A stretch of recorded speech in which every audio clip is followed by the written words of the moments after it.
Well, just think of economical moves. Yeah. And all this. You know, there's a kickboxing association right in Hollywood Boulevard. I've yet to go see it. They have kickboxing. You have seen kickboxing. Oh, yeah, right. I saw it in Thailand personally. Hey, you kill all these guys, I'm sure. The bantamweight, champion. Yeah. That was one of the stuntmen. Uh-huh. I was sure. Yeah.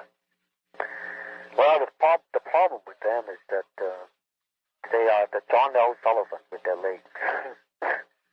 Yeah. I mean, no finesse. No finesse at all.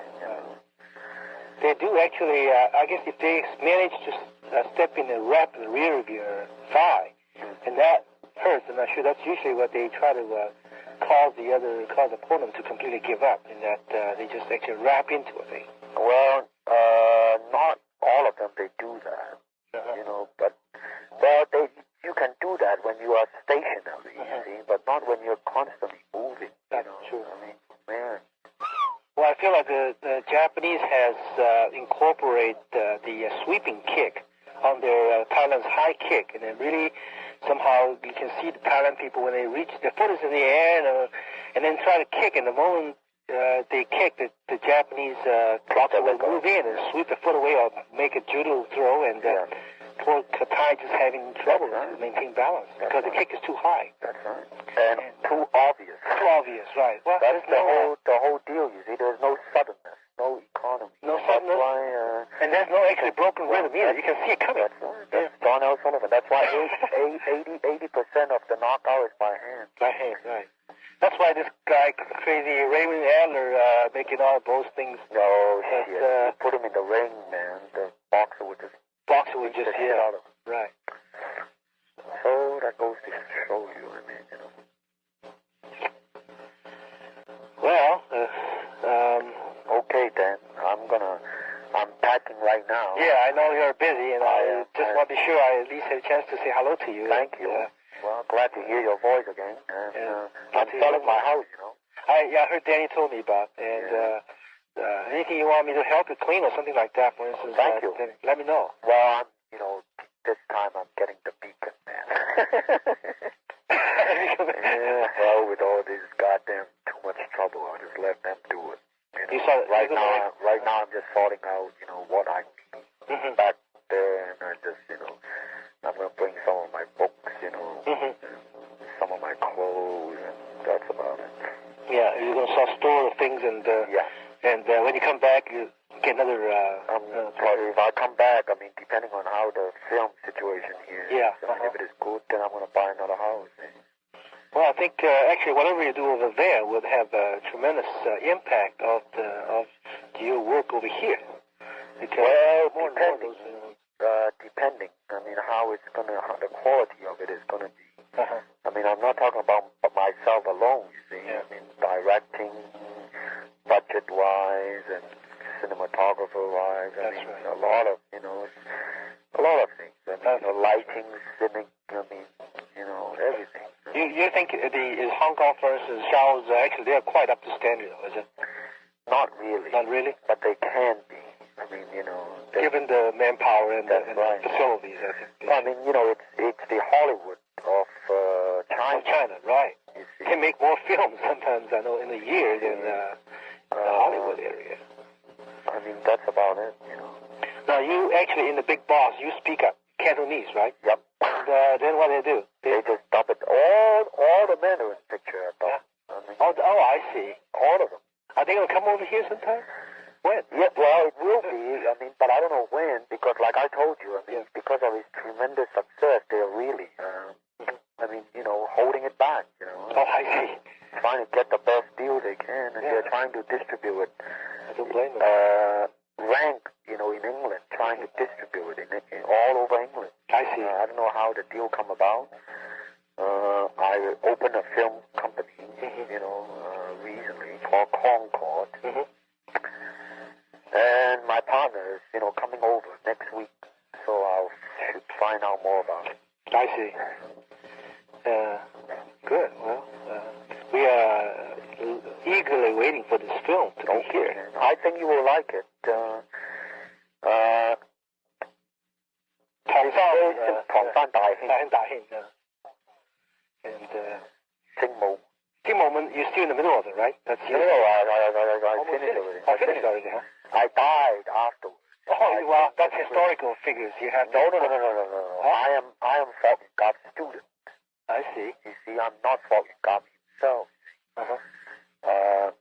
That is more interesting because Falcon God is, you sort of limited because, you got to follow what the history goes. Yeah. So I'm actually portraying his student. Oh, portray his student? Yeah, and it's very interesting because I fought with the Japanese and the Russian and all that. Just like Falcon God. Uh-huh.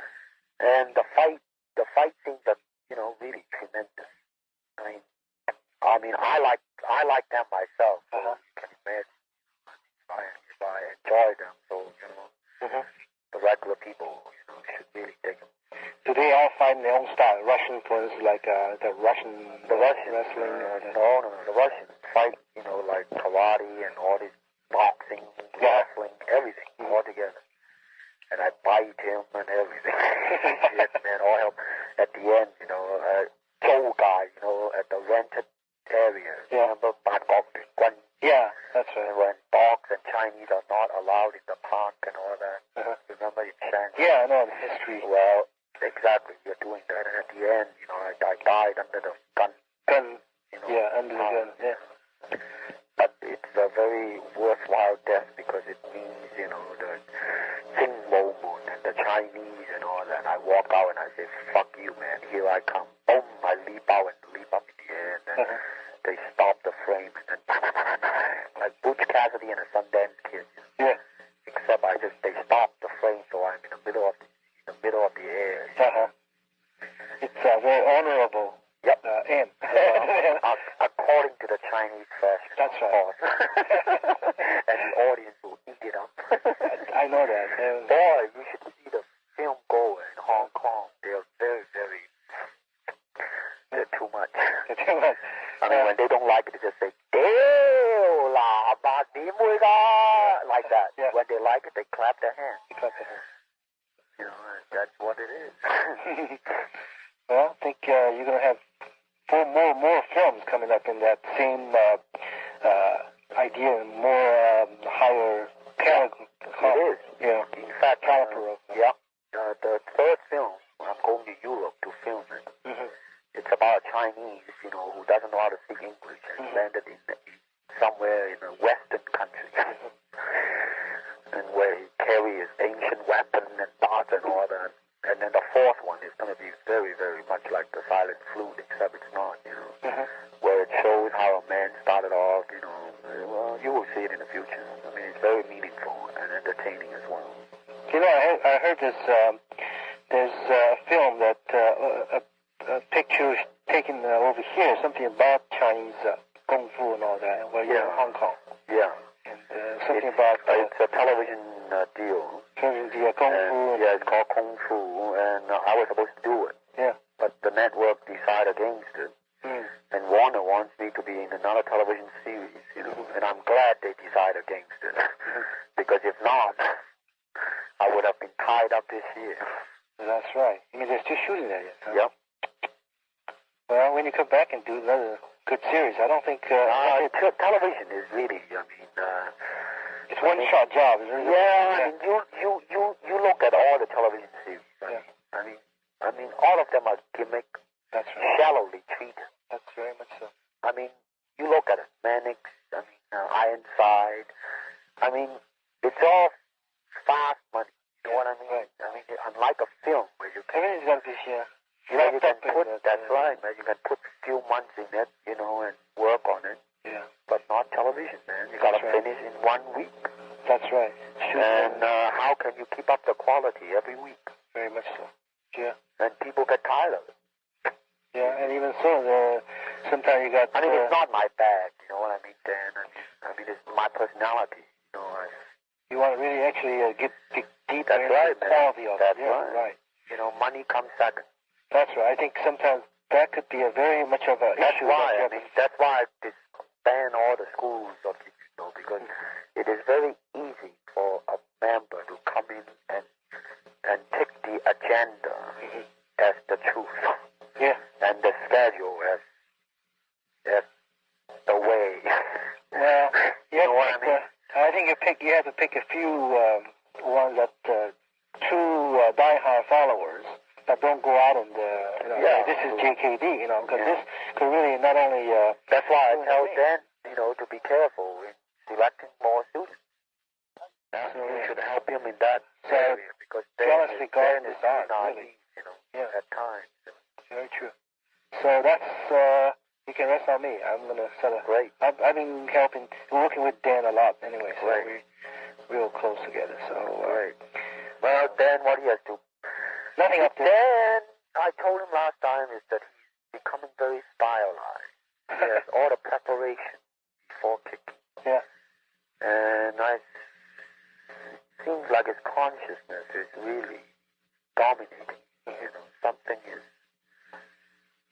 bugging. You know what I mean? Yeah. Well, I think heavy bag kicking has actually too much of the heavy bag kicking has affected him in that he got too much body twisting. Instead of just go right zoom, right in. And then get the power and the momentum rather than in the preparation prior to that. And I guess you can kick heavy bag that way, but you cannot kick opponent that way. Yeah. Well, his instep, I think he was checking because his toe touching first instead of flat. Yep. So he's working on it real hard, and we sort of had a taste of it, and we'll try to not getting too much heavy bag, rather get the suddenness of movement, and just a few of us are going to work on it. Yeah. So, well, if you have any other, before you leave, any training session or something. I'll be so goddamn busy. Well, anyway. But, wait a minute. Want to see you personally, too. So, okay, man. Okay, so, let's see now. I'll say it'll be another year or so before you come back. And, yeah. Well, anyway, I have your phone number. So, if anything should happen, I'll give you a call. Okay. Okay? You'll come over just a few minutes. It's Dan. satisfying. Great. Good talking to you, Bruce. Same here, man. Well, take care now. Thanks for calling, Dan. You're welcome. Thank you. Bye-bye.